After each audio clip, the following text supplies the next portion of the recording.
rahimahullah taala fi hadis al-awwal an Ibn Abbas radhiyallahu anhu anna Nabi sallallahu alaihi wasallam ba'atha Mu'adhan ila al-Yaman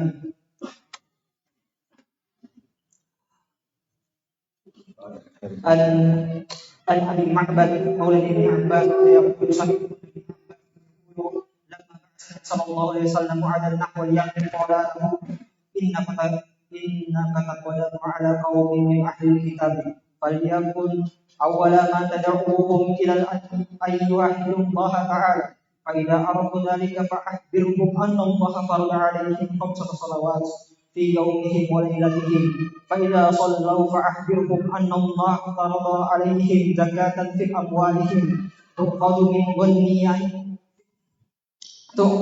غنهم فترد على فقيرهم فإذا أقروا بذلك فخذ منهم وتوفى كرائم أموال الناس. Nah, ini hadis yang pertama dan kedua di dalam bab ini. Babu majaa fi du'a'i Nabi sallallahu alaihi wasallam ummatahu ila tauhidillah tabaraka. Bab tentang akan datang dari dakwahnya Nabi kepada umatnya yaitu umat Islam dan umatul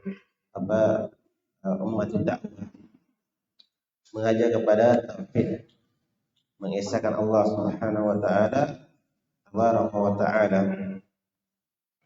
Nah, di mana hadis pertama ini dari Abdullah bin Abbas radhiyallahu anhuma anna an-nabiy sallallahu alaihi wasallam ila Yaman. Bosnya Mu'adz mengutus kepada bahasanya Rasulullah mengutus Mu'adz ke negeri Yaman. Baik, telah berlalu terjemah ringkas atau biografi ringkas dari Abdullah bin Abbas. Dia adalah sepupu Rasulullah karena ayah Rasulullah dan ayah Abdullah bin Abbas itu bersaudara. Baik. Kemudian di mana dia adalah salah seorang sahabat yang banyak meriwayatkan hadis Nabi sallallahu alaihi wasallam. Dari 7 sahabat dia yang Rasulullah doakan agar Allah memberikan pemahaman kepada Abdullah bin Abbas serta mengajarkan takwil yakni tafsir pada Al-Qur'an. Dan Allah mengijabah doa Rasulullah SAW, yang dimana ketika Rasulullah meninggal dia masih berusia 15 tahun, dan ketika dia meninggal dia berusia 68 tahun. Nah, di mana Rasulullah mengutus Mu'adz bin Jabal ke negeri Yaman.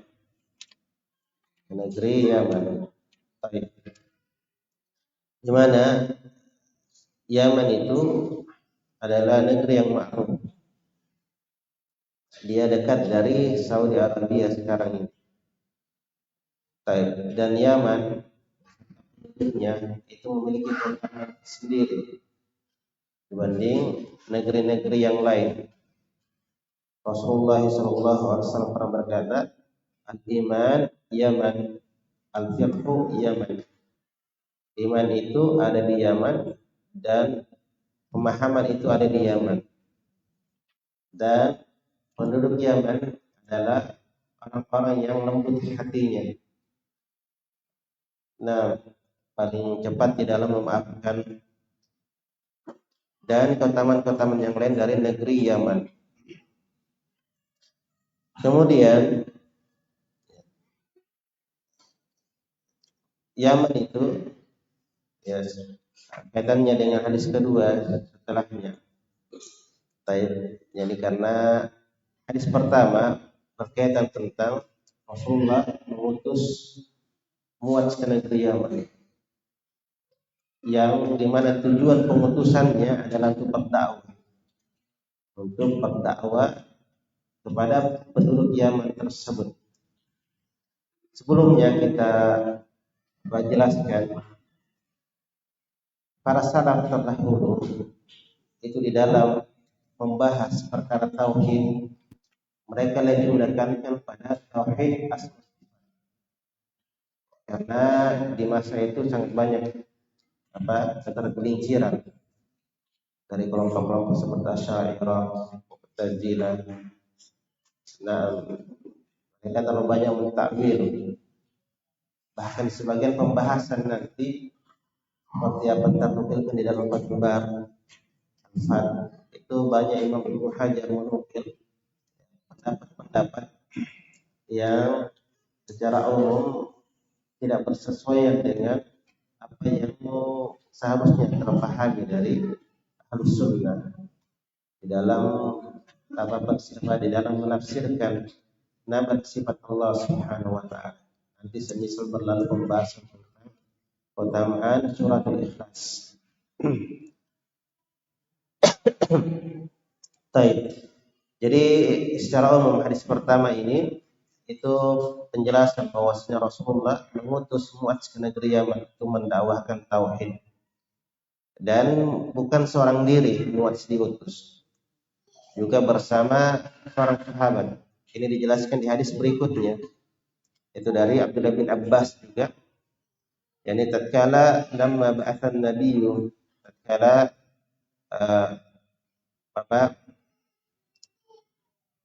Rasulullah mengutus Mu'adz ke arah Yaman. Mu'adz mengutus ke arah Yaman. Mu'adz itu kalau tadi siapa kita, Abdullah bin Abbas ya. Yang pertama tadi biografinya Abdullah bin Abbas ya, yang kami maksudkan. Ini yang sepupu dari Rasulullah. Adapun Mu'adz bin Jabal bin Amr bin Aus Ansari, dia juga adalah seorang ulama dari sahabat, ulamanya sahabat. Jadi perlu dipahami, sahabat itu tidak merata di dalam keilmuan, di dalam kefakihan, di dalam hafalan, tidak merata. Nah, hanya saja mereka adalah manusia maksum, maksudnya secara umum, bukan person individu. Ini karena mereka adalah manusia yang Allah ridhoi. Baik. Sehingga di sana ada dikatakan ulamanya sahabat, yang mengajarkan sahabat yang lainnya. Semisal Mu'adz bin Jabal radhiyallahu ta'ala. Nah, yang dimana di antara keutamaan Mu'adz, salah satunya Rasulullah pernah mengucapkan kalimat yang khusus untuk dia, di mana kata Rasulullah, wallahi ya Mu'adz inni uhibbu. Wahai Mu'adz, sungguh saya mencintaimu. Sungguh saya mencintaimu. Nah, bahkan kata Abdullah bin Mas'ud, Mu'adz adalah ummah. Mu'adz itu adalah imam, yaitu imamnya para sahabat. Baik. Qanitan lillahi hanifa. Dia adalah manusia yang senantiasa taat kepada Allah. Dan hanif, ini senantiasa berada di jalan yang lurus, di atas tauhid. Itu ringkasnya dari Mu'adz bin Jabal radhiyallahu ta'ala, di mana Rasulullah mengutus Mu'adz ke nahwi ahli Yaman, itu menuju ke ahli Yaman. Nah,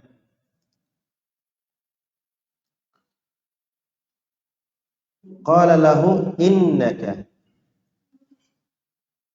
taqdumu ala qaumin ahli kitab. Engkau ya akan mendatangi ahlul kitab, sekelompok dari ahlul kitab. Maka jadikan yang pertama dakwamu kepada mereka adalah mengajak kepada tauhid. Mengajak kepada tauhid.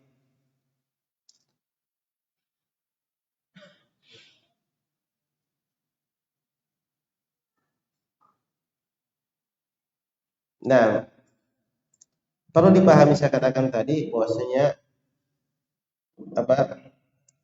Rasulullah mengutus sahabatnya ke negeri Yaman itu diantaranya Mu'adz dan salah satunya Muawiyah. Salah satunya adalah Muawiyah. Tetapi mereka dengan tujuan masing-masing, tidak sama satu daerah. Ibaratnya Mu'adz ke negeri ini, Muawiyah ke negeri itu. Nah, Abu Musa ya, Abu Musa, Muawiyah Abu Musa. Baik. Kemudian di sini apa? Rasulullah katakan falyakun awwala ma tad'uhum, jadikan yang pertama kali yang kau ajak kepada mereka dari ahlul kitab adalah agar mereka itu mengesahkan Allah Subhanahu wa taala. Mereka itu mengesahkan Allah Subhanahu wa taala. Nah,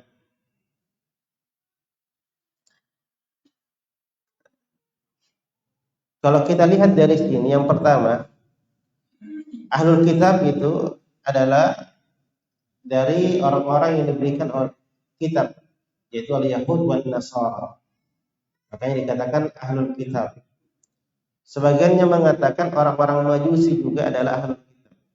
Tetapi yang masyhur wallahu alam dan yang tepatnya bahwasanya ahlul kitab hanyalah orang-orang Yahudi dan orang-orang Nasara. Karena kepada mereka diturunkan kitab, yaitu Taurat dan Injil.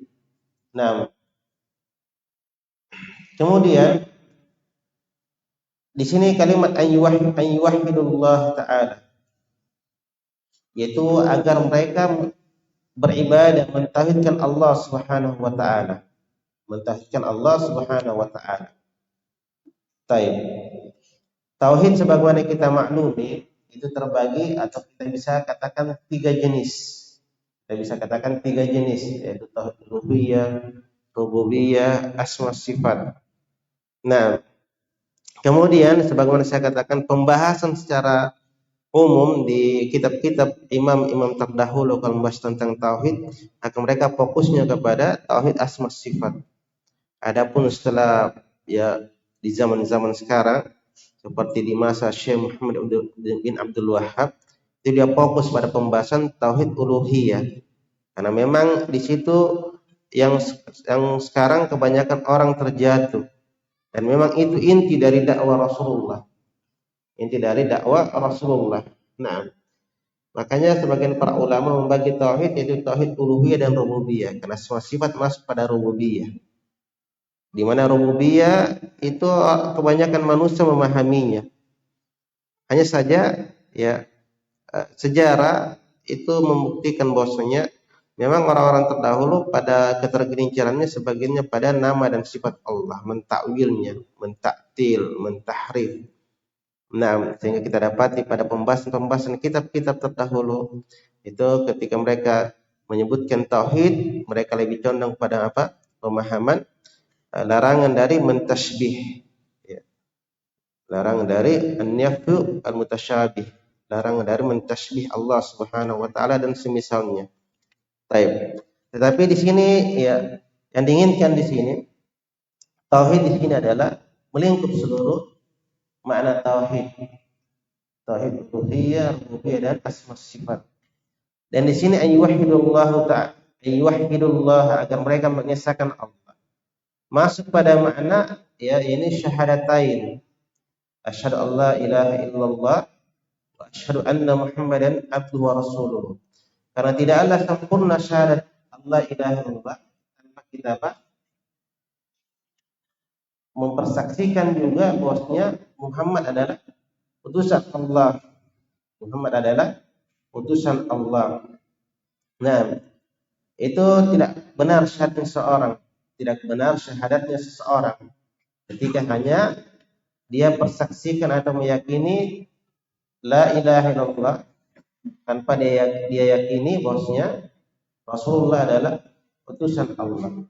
Maka itu Syekh Muhammad bin Abdul Wahhab Al-Musabi, bukan Syekh Abdul Wahhab yang kita kenal, tetapi ulama Yaman, dia bagi tauhid menjadi 4. Dia bagi tauhid menjadi 4. Yang keempatnya adalah tauhid kepada satu-satunya yang diikuti adalah Rasulullah SAW. Nah, karena makna tauhid mengesahkan atau menunggalkan, menjadikan satu. Maka diantaranya tauhid ittiba, itu satu-satunya yang diikuti hanyalah Rasulullah SAW. Nah, kemudian ya, fa idza arafu dzalika fakhbirhum. Di sini menunjukkan bahwasanya orang-orang Yahudi dan orang-orang Nasara itu hakikatnya mereka sudah tahu, ya, sudah tahu bahwasanya Allah itu Esa, Allah itu satu-satu yang diibadahi. Makanya di sini tidak dikatakan ajarkan mereka, tetapi mereka langsung disuruh untuk meyakini, berakidah di atasnya, menjadikan Allah satu-satu yang diibadahi. Di dalam ayat Allah Subhanahu wa taala berkata,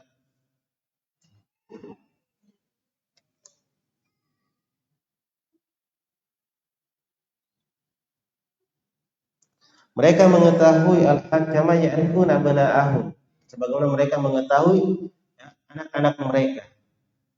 Artinya memang mereka orang-orang Yahudi dan orang-orang Nasara kitab tahu tentang siapa itu Allah, apa keharusan. Nah, di sini dia apa? Disebutkan mereka langsung mengesahkan Allah, langsung meyakini hal itu. Makanya di dalam riwayat yang lain, taib fa idza ata'u, apabila mereka mentaatimu pada perkara tersebut, baru apa? Fahbirhum. Nah, jadi asalnya orang-orang Yahudi dan orang-orang Nasara tahu. Dan juga ya di dalam hadis ini itu menunjukkan tentang kafirnya atau menunjukkan bahwasanya orang-orang Yahudi dan orang-orang Nasara memang tidak mengesahkan Allah atau memang tidak menunggalkan Allah di dalam peribadatan, atau intinya mereka tidak mentauhidkan Allah.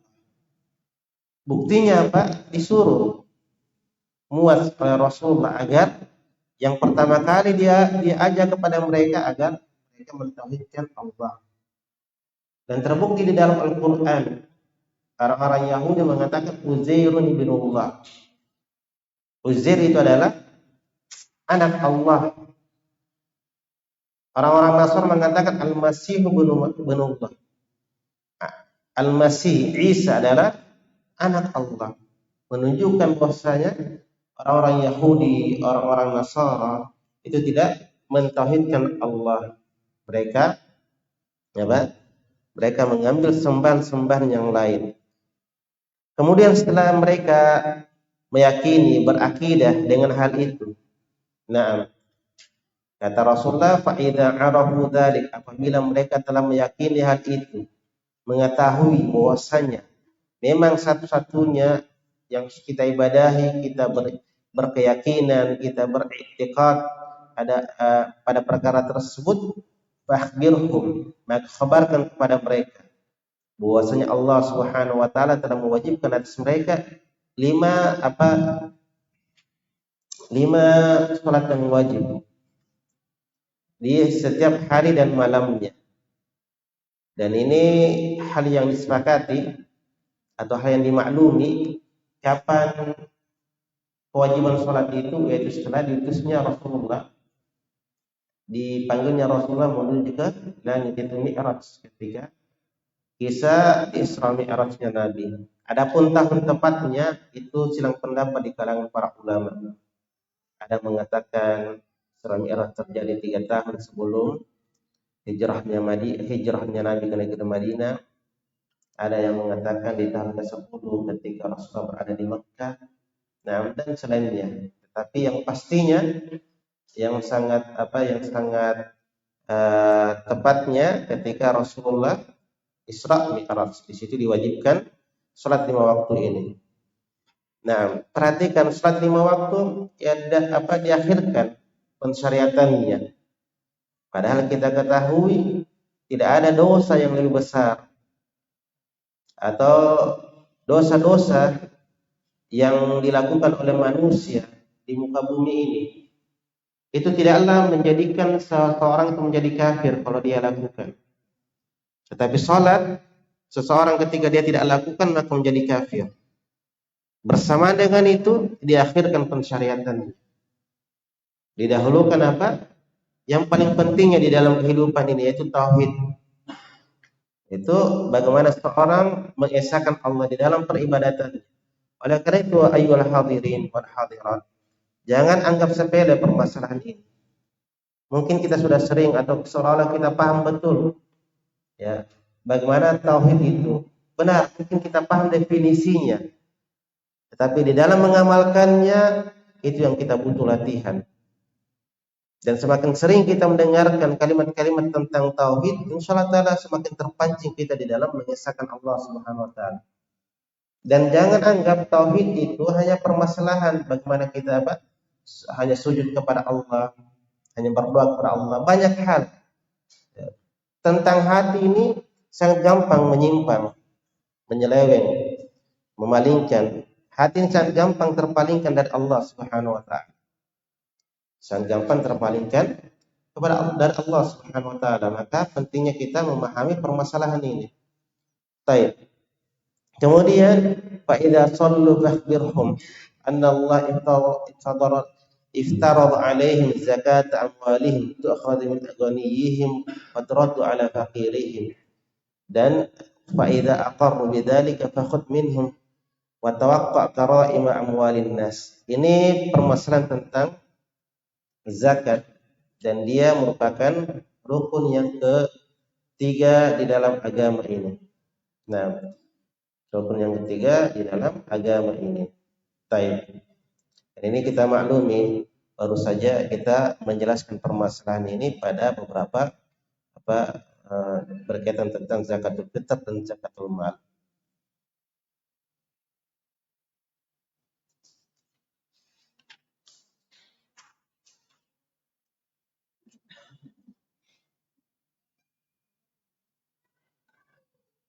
Kemudian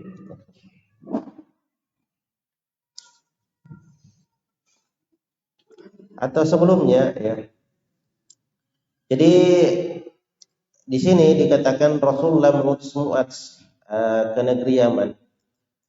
Awal kali Yaman itu, ya, atau pertama kali masuknya orang-orang Yahudi ke negeri Yaman itu dibawa oleh seorang yang bernama As'ad Dziqar. Itu pertama kali masuknya Yahudi ke negeri Yaman. Setelah itu dikalahkan oleh orang-orang Nasrani, itu Abraha. Dikalahkan oleh orang-orang Nasrani yang dipimpin oleh Abraha. Nah, oleh karena itu dikatakan engkau akan mendatangi ahlul kitab, itu al-Yahud wan Nasara. Dan Abraha kita maklumi kisahnya, bagaimana dia adalah orang yang memiliki tentara yang sangat besar. Tetapi bersama dengan itu tetap dihancurkan oleh Allah Subhanahu wa taala. Jadi itu pertama kali masuknya ahlul kitab ke negeri Yaman.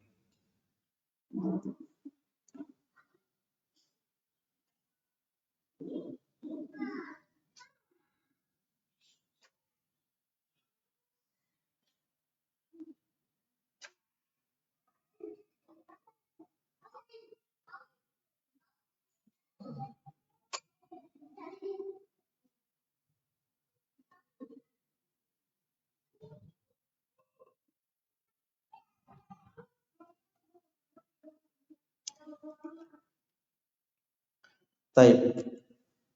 Tadi kita katakan bahwasanya tidaklah benar ya, seorang itu hanya mengucapkan di dalam syahadatnya asyhadu an la ilaha illallah tanpa bersyahadat anna Muhammadan abduhu wa rasuluhu. Dan ini dikatakan oleh Imam Nawawi rahimahullah, wattafaqa ahlus sunnah wal muhadditsin wal fuqaha wal mutakallimin ala anna al mu'min alladhi yahkum bi annahu min ahli al-qiblah wa la yukhladu fin nar ayakun illa man ittaqa bi qalbi dinan Islam itiqadan jaziman khalian min syaqaq wa nutqu ma'a dzalika bi syahadatain. Ini bersepakat ahlus sunnah dari kalangan ahlul hadis, dari kalangan ahlul fikih, dari kalangan al-mutakallimin, bahwasanya orang-orang beriman yang berhukum bahwasanya dia adalah ahlul qiblah yang tidak dikekalkan di dalam neraka, yang menjadi keharusan hendaknya dia berkeyakinan dengan hatinya di atas agama Islam dengan keyakinan yang pasti, yang tidak ada keraguan padanya, dan hendaknya dia mengucapkan dua kalimat syahadatain. Di keyakinan tersebut hendaknya dia iringi dengan kalimat syahadatain. Jadi selain keyakinan harus ada ucapan. Inilah yang menjadikan Abu Talib itu kafir, ya. Karena dia yakini bahwasanya agama keponakannya ini benar, tetapi enggan untuk mengucapkan syahadatain tersebut. Nah, fa in iktasara ala ahadihima lam yakun min ahlil qiblah aslan. Apabila dia mencukupkan salah satu dari keduanya, yakni dia hanya bersyahadat la ilaha illallah atau hanya bersyahadat anna muhammadan abduhu rasulullah, maka dia tidak menjadi ahlul qiblah. Bal yukhladu finnar, bahkan dia kekal di dalam neraka. Ini. Jadi ya, kalau hanya seorang itu ya, dan ada kelompok memang itu hanya berkeyakinan atau namanya dia tolak hadis-hadis Nabi. Dia tolak hadis-hadis Nabi, dia tidak akui Rasulullah. Dia hanya yakini Al-Qur'an, maka tidak benar keislamannya. Tidak benar keislamannya. Nah, ini kalau orang yang mampu berbicara. Tetapi adapun orang yang istilahnya diberikan kekurangan tidak mampu berbicara, maka ini tidaklah masuk pada permasalahan ini.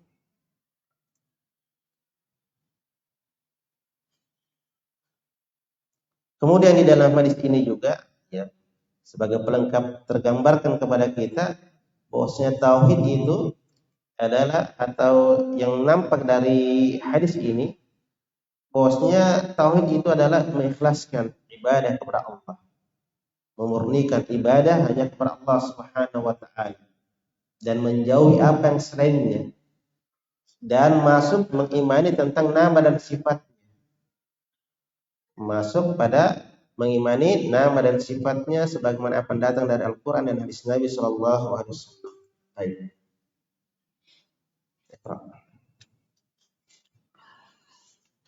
Qala musannif rahimahullahu ta'ala an Mu'adz bin Jabal qala Nabi sallallahu alaihi wasallam ya Mu'adz atadri ma haqqullahi 'ala al-ibad qala Allah wa rasuluhu a'lam qala an ya'buduhu wa la yushriku bihi syai'a atadri ma haqquhum 'alaihi qala Allah wa rasuluhu a'lam qala an la yu'adzibahu. Hadis yang sebelumnya yang kalimat yang bersesuaian dengan tema itu pada kalimat awwala ma tad'uhum ila yuwahhidullah. Adapun hadis ini yang bersesuaian pembahasan dengan judul bab, yaitu kalimat atadri ma haqqullahi 'alal ibad. Tahukah engkau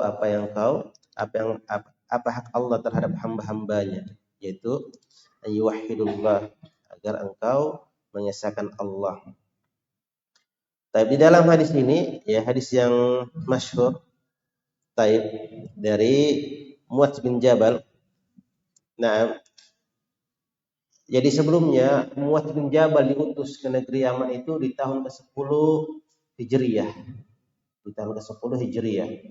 Ini di atas pendapat, dan memang ada pendapat yang lain, tetapi Imam Ibnu Hajar dalam Al-Fathnya menyebutkan bahwasanya dia berada atau pengutusan Mu'adz ke negeri Yaman di tahun ke-10 Hijriyah.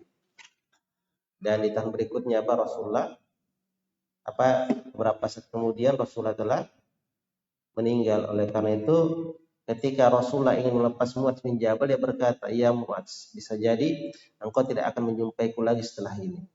Maka itu Mu'adz bin Jabal menangis karena dia tahu apa maksud dari kalimat Rasulullah. Nah, dan memang terbukti setelah itu Rasulullah meninggal, Mu'adz tidak pernah lagi berjumpa dengan Rasulullah SAW.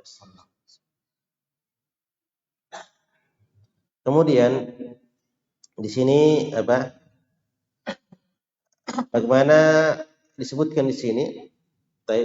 Ya Mu'adz, tadri ma haqqullah 'alal ibad. Wahai Mu'adz, tahukah engkau apa haknya Allah terhadap hamba-hamba? Kalau kisah panjangnya, Rasulullah membonceng Mu'adz di belakangnya. Nah, tetapi Imam Al-Bukhari meringkas. Dia ambil saja bab inti dari pembahasan.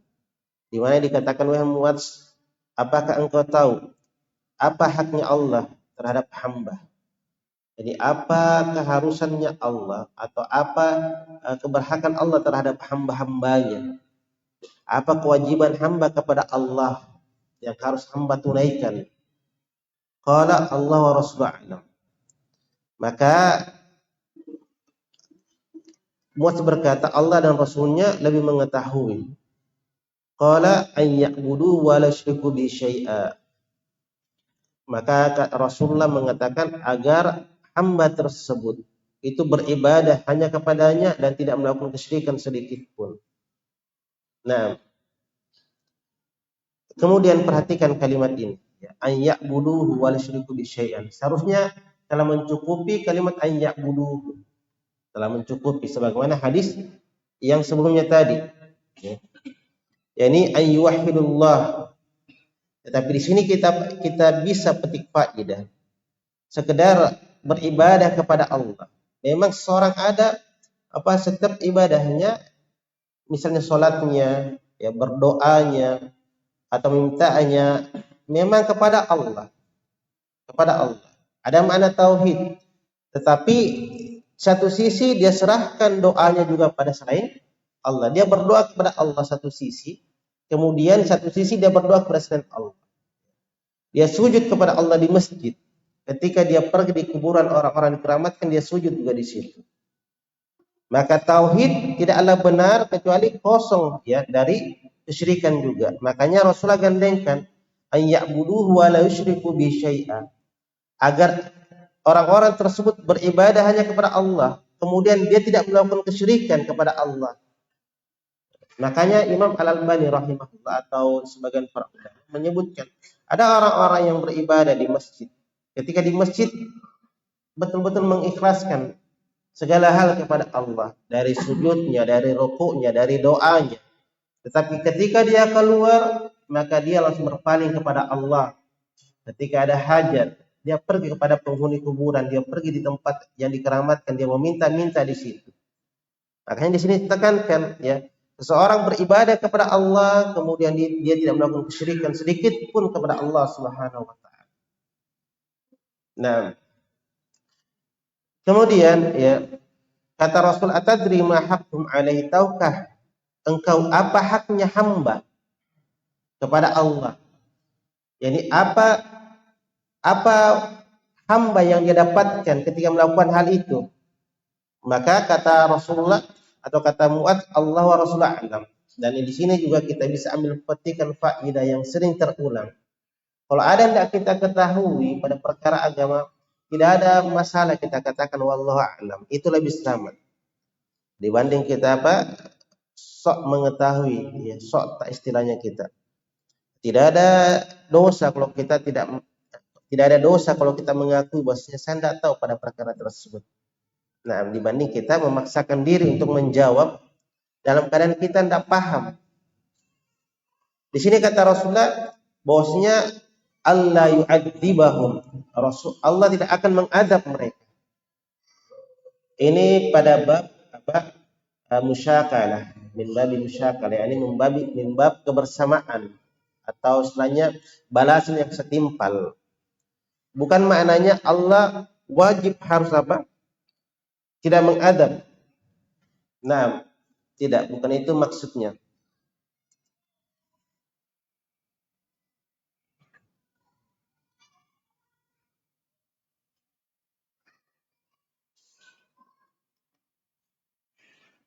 Tetapi ini sama dengan wa makaru wa makarullah.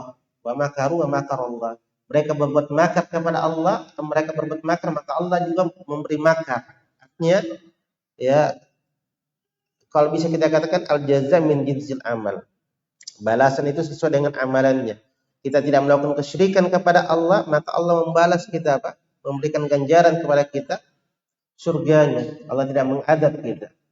Tetapi sebaliknya, kalau kita melakukan kesyirikan, maka Allah akan mengadab kita. Allah akan mengadab kita. Nah,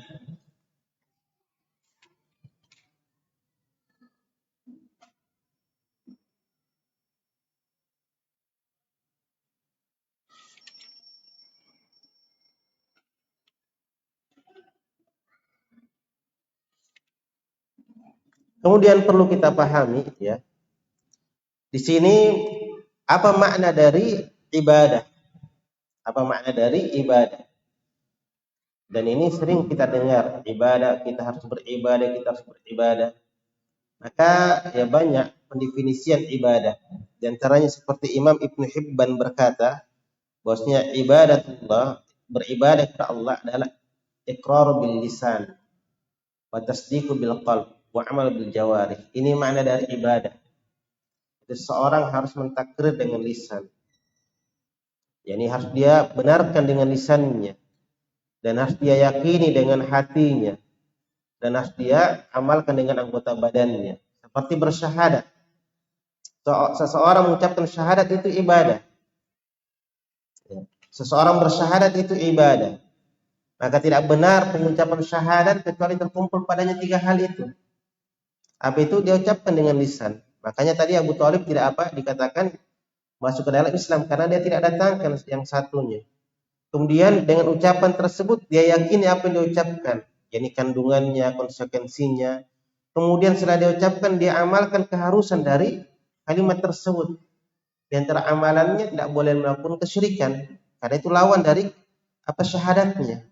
Itu lawan dari syahadatnya. Baik. Di antaranya juga makna ibadah secara bahasa adalah at-tadallul wal khudu', itu merendah dan menundukkan diri. Itu makna dari ibadah. Jadi seorang dikatakan ibadah kalau ada makna perendahan pada dirinya, ada makna menundukkan pada yang diibadahi. Makanya kalau kita beribadah, datangkan 2 hal itu. Dia menunduk atau dia merendah di hadapan Allah Subhanahu wa taala.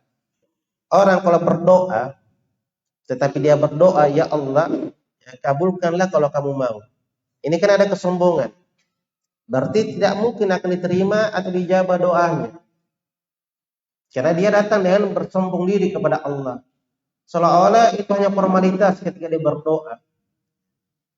Dia tidak berdoa dengan menundukkan dirinya di hadapan zat yang memiliki segalanya. Pada zat yang memiliki segalanya. Kemudian di antara makna ibadah yang paling bagusnya ya secara syariat adalah apa yang dikatakan oleh Syekhul Islam Ibnu Taimiyah rahimahullah.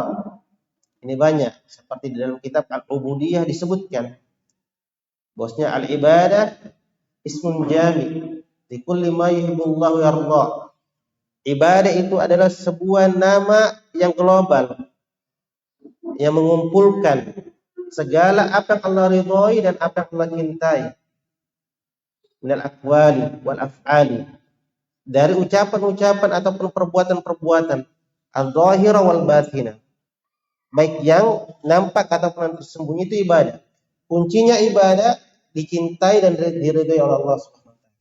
Jadi kalau kita melakukan sesuatu, maka lihat apakah Allah ini cintai atau Allah ridhoi. Dan dhabit atau ketentuan sesuatu itu Allah cintai dan Allah ridhoi ketika hal itu diperintahkan. Apakah di dalam Al-Quran atau di dalam hadis Nabi Sallallahu Alaihi Wasallam. Itu dhabit. Jadi apa saja Allah tidak cintai, maka pasti tidak akan diperintahkan. Bahkan dilarang. Tetapi ketika kita tidak melakukan larangan tersebut, maka akan datang juga kecintaan dari Allah Subhanahu wa taala. Nah,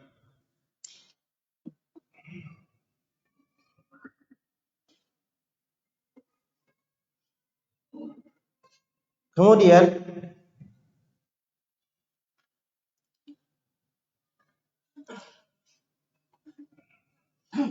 maksud dari hadis ini, jelas dia sama dengan apa yang disebutkan sebelumnya, yaitu penjelasan bahwasanya hak Allah kepada hambanya, yakni keberhakan Allah kepada hambanya adalah hamba itu harus mentauhidkannya di dalam segala makna ibadah, di dalam segala makna tauhid, mentaatinya di dalam makna ketaatan, dan keberhakan hamba kepada Allah ketika dia lakukan adalah dia dapatkan ganjaran yang sesuai dengan apa yang dia diperintahkan terhadapnya. Baik. Kemudian juga kita ulangi, di antara keharusan dari makna tauhid itu bukan apa hanya sekedar mentauhidkan Allah di dalam ubudiyah, tapi pada asma sifatnya. Dan nanti akan kita sebutkan ya tauhid asma sifat. Nah, baik. Dua hadis terakhir dalam bab ini. Qala musannif rahimahullah ta'ala an Abi Sa'id al-Khudri anna rajulan sami'a rajulan yaqra'u qul huwallahu ahad yuraddiduha falamma asra ja'a Nabi sallallahu alaihi wasallam fadzakara lahu dhalik wa ka'anna ar-rajula yataqaluha faqala Rasulullah sallallahu alaihi wasallam walladhi nafsi biyadihi innaha ta'dilu sulusal Qur'an. طيب hadis akhir. Hadis al-akhir. An ibni Abi Hilal anna Abar Rijali Muhammad bin Abdurrahman haddatsahu wa kana fi hajri Aisyah zawji Nabi sallallahu alaihi wasallam an Aisyah anna Nabi sallallahu alaihi wasallam ba'atha rajulan ala sari'atin wa kana yaqra'u li ashabihi fi salatihi fayahtimu bi qul huwallahu ahad falamma raja'u dzakaru dzalika lin Nabi sallallahu alaihi wasallam faqala saluhu li ayyi shay'in yasna'u dzalik fa as'aluhu faqala li annaha sifatur rahman wa anna uhibbu an aqra'a biha faqala Nabi sallallahu alaihi wasallam akhbiruhu anna Allah yuhibbuhu. Dua hadis ini berkaitan tentang ayat atau surat Al-Ikhlas.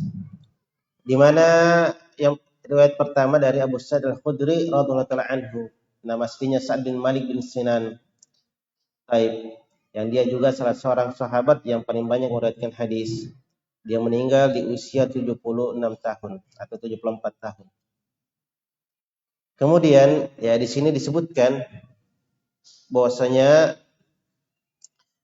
Abu Sa'id Al-Khudri berkata ada seseorang yang mendengarkan seseorang yang membaca Qul huwallahu ahad, yakni suratul Ikhlas sampai terakhir. Yuraddiduha, yang dimana dia baca berulang-ulang terus. Yakni penggambarannya ada dua kemungkinan. Kemungkinan pertama dia anggap 2 rakaat. Di rakaat pertama dia baca surah atau ayat. Kemudian dia tutup dengan Al-Ikhlas. Demikian juga di rakaat yang kedua semisal itu. Kemungkinan kedua, di setiap rakaat dia baca Al-Ikhlas.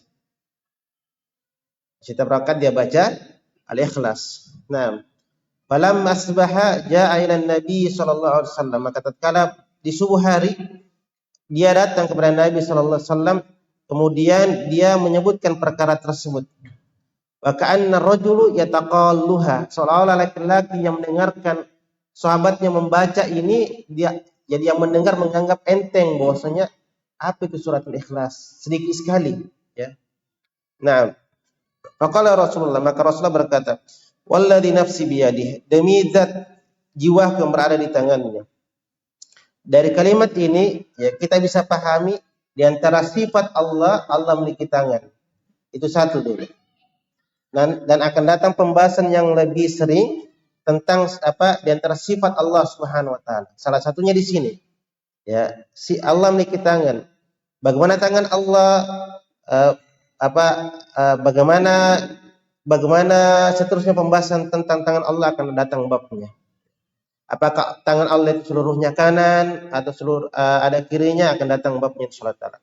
Intinya untuk permasalahan sifat Allah yang kita harus pahami, datangkan saja apa yang ada disebutkan dalam Al-Quran dan hadis, dan dari itu jamin dulu terlalu banyak pikir. Baik. Kemudian kata Rasulullah, sesungguhnya Al-Ikhlas itu seimbang dengan sepertiga Al-Quran. Maksudnya Al-Quran itu dari 30 juz, para ulama menyebutkan ada tiga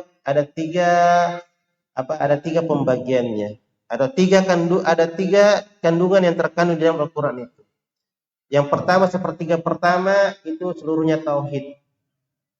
Sepertiga yang kedua itu berkaitan tentang kisah, al-qasas. Sepertiga yang terakhir itu berkaitan tentang al-ahkam, hukum-hukum. Makanya dikatakan al-ikhlas itu kalau kita baca, dia sepertiga Al-Quran. Artinya berkaitan tentang tauhid asma sifat. Dan itulah Al-Quran. Berkaitan tentang tauhid. Sebagiannya mengatakan Al-Quran itu kandungannya 3. yakni tidak ada al-fas, ini tauhid, al-ahkam, dan ancaman serta janji. Nah, ala kulli hal, intinya Ibnu Qayyim rahimahullah taala mengatakan Al-Qur'an itu dari pertama hingga akhirnya itu seluruhnya tauhid. Dan memang faktanya demikian. Dan ini menunjukkan tentang keutamaan al-ikhlas itu sendiri. Jadi kalau kita, makanya sebagian para ulama mengatakan kalau kita tidak mampu membaca Al-Quran seluruhnya, paling tidaknya kita baca 3 qul setiap harinya. Karena seolah-olah kita baca Al-Quran seluruhnya. Walaupun kalimat ini ada nadhar, ini ada sisi perincian atau semisalnya. Disebutkan oleh Imam Bukhari di sini, Zar Ismail bin Ja'far an Malik an Abdurrahman an Nabi an Abi Sa'id akhbarani akhi Qatadah bin Nu'man anin Nabi, bahwasanya telah mengkhabarkan kepadaku Sa'id atau Abdurrahman berkata dari bapaknya dari Abu Sa'id Al-Khudri, di mana Abu Sa'id Al-Khudri berkata telah mengkhabarkan kepadaku saudaraku. Siapa saudaranya itu? Qatadah bin Nu'man. Qatadah bin Nu'man saudaranya Abu Sa'id Al-Khudri dari sisi ibu. Jadi saudara seibu. Dan disebutkan bahwasanya yang membaca di sini 3 qul itu, yang membaca al-ikhlas itu adalah Qatadah bin Nu'man. Yang mendengarkannya sendiri adalah Abu Sa'id Al-Khudri. Jadi dia katakan anna rajulan sami'a. Jadi dia kisahkan dirinya sendiri. Ini disebutkan atau diperjelas di dalam riwayat yang lain. Wallahu a'lam. Baik. Hadis terakhir berkaitan tentang al-ikhlas. Di sini dikatakan dari bahasa rajulan ala sariyah. Rasulullah mengutus seseorang di sebuah pasukan, di mana dia membaca kepada sahabatnya di dalam suratnya, dan dia mengakhirkan di dalam suratnya itu qul huwallahu ahad, itu al-ikhlas. Tatkala mereka kembali, mereka menyebutkan hal itu kepada Nabi SAW. Maka kata Nabi memerintah mereka, tanyalah, kenapa dia lakukan hal itu. Maka kata orang ini, ketika dia ditanya, maka dia berkata, sesungguhnya al-ikhlas itu terdapat sifat ar-Rahman. Jadi itu kandungannya ikhlas.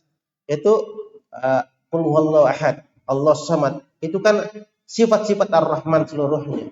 Nah, lam yalid wa lam yulad. Itu seluruhnya sifat ar-Rahman. Sehingga kata dia, wa ana uhibbu an aqra biha, dan saya suka untuk membaca dengannya. Maka kata Nabi, kabarkan kepada dia bahwasanya Allah juga cinta dia.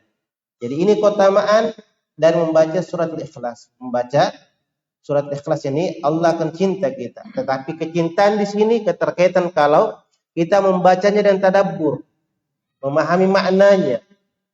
Maka insyaallah kalau kita amalkan makna-maknanya, Allah akan cinta. Karena bukan hanya sekedar membaca. Ini kebanyakan kita hanya sekedar membaca.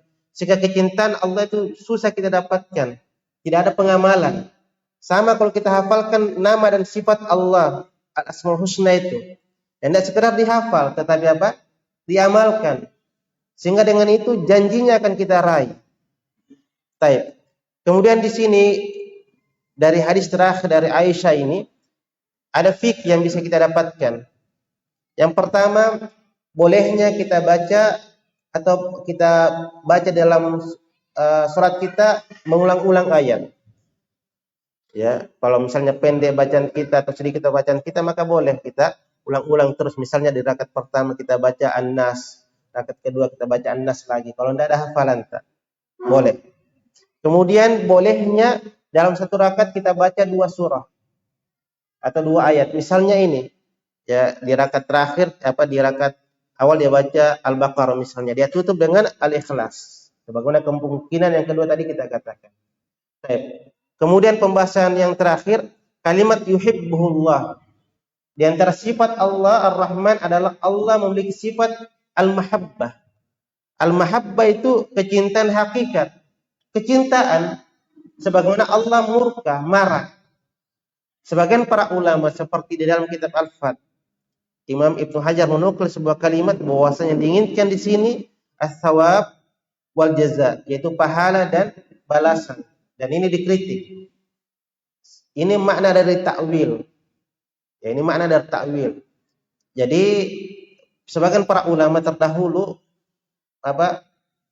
mentafsir kalimat innallaha yuhibbu, yakni sungguh Allah akan memberikan balasan dan ganjaran kepada orang membaca Al-Ikhlas tersebut. Maka ini tidaklah tepat. Ini baru namanya takwil. Yang palingkan makna yang diinginkan. Al-mahabbah, cinta, sebagaimana Allah memiliki murka, marah. Makanya saya katakan tadi di awal-awal pembahasan kita para ulama tentang tauhid kebanyakannya membantah atau menyebutkan tentang asma sifat. Tetapi Imam Al-Barraq, seorang ulama dari negeri Saudi, ketika mentaklik kitab Al-Fath, dia sebutkan dia kritik kalimat tersebut. Yang benarnya yakni cinta hakiki, kecintaan hakiki. Wallahu taala alam. Insyaallah taala di pertemuan berikutnya kita masuk di bab selanjutnya tentang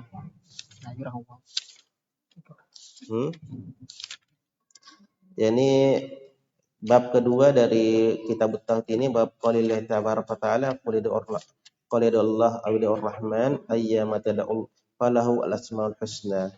Wallahu taala alam. Jika ada benarnya itu datangnya dari Allah Subhanahu wa taala, pemilik segala ilmu. Jika ada salahnya saya bertobat kepada Allah Subhanahu wa taala. Indakum soal. Pertanyaan? Assalamualaikum warahmatullahi wabarakatuh.